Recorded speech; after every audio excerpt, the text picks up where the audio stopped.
Okay, so you have got your MVP test. You've decided to focus on your buyer and one particular kind of portion of that, testing whether they are actually your buyers. So the next part of it is actually do a step-by-step plan. So you've broken it down into things that you can do, and you've got 4 or 5 different activities.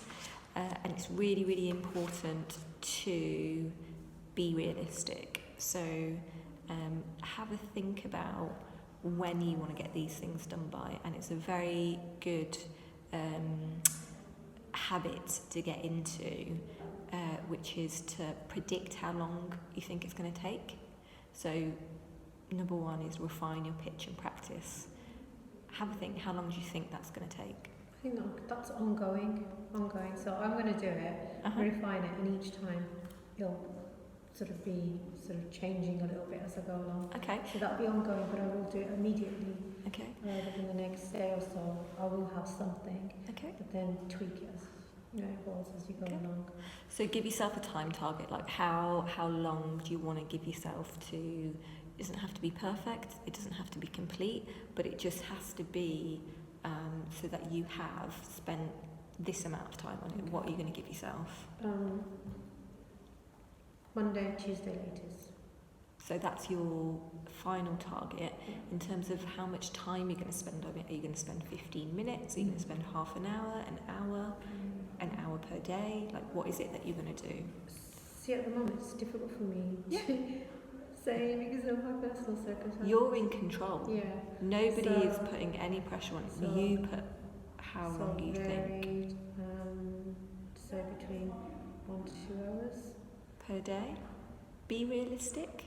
So, or is it 1 to 2 hours total over the next 5 days?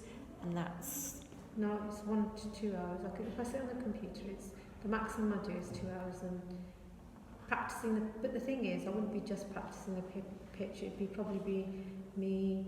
The thing is, I'm probably so used to it because sometimes when you ring people, they don't pick up. You see, so So you do that for a bit, and then it might jump.